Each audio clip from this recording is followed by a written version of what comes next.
যারা পরের হক মেরে খায় তাদের ইবাদত কতটুকু কবুল হবে এ বিষয়ে যদি কিছু ব্যাখ্যা জানাতেন।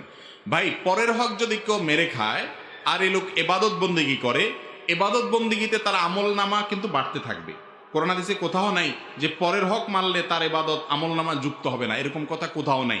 আপনি পরের হক মারেন, অন্যের সম্পদ আইল ঠেলেন, অন্যের টাকা মেরে দেন, অন্যের টাকা আত্মসাৎ করেন, গম চুরি টিন চুরি করেন, অন্য আরো কিছু চুরি করেন, করে আপনি অর্থ আত্মসাৎ করতে থাকেন।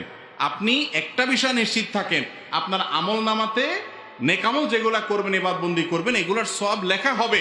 আপনি হারাম কাজ করছেন দেখে এগুলো লেখা হবে না, এরকম কিছু কোরআন হাদিসে আসছে বলে আমার জানা নাই। সব লেখা হবে, কিন্তু সমস্যা হলো কি জানেন? সমস্যা হলো হাদিসে আসছে, নবী সাল্লাল্লাহু আলাইহি ওয়াসাল্লাম বলেছেন, আতাদরুনা মানিল মুফলিস, তোমরা কি জানো আসল ভিখারিকে? সাহাবীরা বলছেন যে আল মুফলিসু ফিনা মাল্লা দিনারা ওয়ালা দিরহামা। ইয়া রাসূলুল্লাহ, আমাদের মধ্যে গরিব মানুষ হলো যার পয়সা কড়ি নাই। নবীজি বলেছেন, আরে না, এই মুফলিসের কথা বলি নাই। আসল মুফলিস হলো সেই লোক, যেই লোক দুনিয়াতে মানুষের সম্পদ আত্মসাৎ করেছে, অন্যের জমির আইল ঠেলেছে, চুরি করে সম্পদ নিয়ে এসেছে, হাওলাত নিয়েছে আর দেয় নাই, বাকি নিয়েছে আর দোকানের সামনে দিয়ে যায় নাই, বিভিন্নভাবে মানুষের সম্পদ নষ্ট করেছে, বোনের হক দেয় নাই বাপের সম্পদে, মায়ের সম্পদে, ফুফুর হক দেয় নাই দাদার সম্পদে, বিভিন্নভাবে ভাইয়ের হক দেয় নাই, ভাতিজার হক মেরে দিয়েছে, মানুষকে মেরে কেটে খায়। আবার অনেক আমলও করেছে, মাশাআল্লাহ, মাহফিলে 2 লাখ দিছে, হুজুর বলে হাজী সাহেবকে আল্লাহ জান্নাত দিয়ে দেন, বলেন সুবহানাল্লাহ, সবাই বলে আমিন। এইরকম লোক যেগুলো আছে তাদের আমল নামার পাহাড় নিয়ে কিয়ামতের দিন উঠবে, মুছে তেল দিতে দিতে যাবে, যা আজ জান্নাত ঠেকায় কে? এত কোরআন খতম, এত মাহফিল, এত হুজুরে খাওয়াইছি, এত মসজিদে দিছি, এত কোরআন শরীফ কিনে দিছি।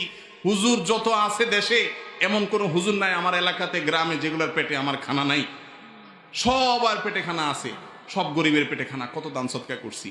আর কোরআন তেলাওয়াত, শুধু দান সদকা নাকি, হজ, উমরা, জিকির, আজকার, তাহাজ্জুদ, কপালে সিল, কত আমল করছি মাশাআল্লাহ। মোসে তাও দিতে দিতে যাবে জান্নাত সামনে কত দূর কে জানে।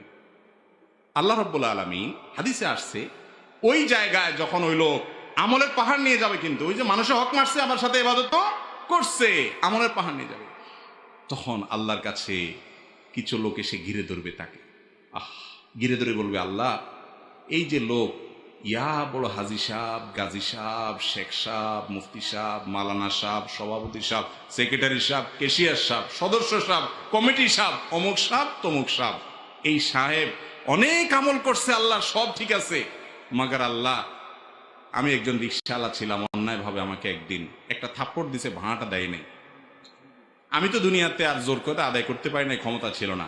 তুমি তো আহকামুল হাকিমিন, তুমি তো সকল বিচারকদের শ্রেষ্ঠ বিচারক, তোমার তো ফামাইয়া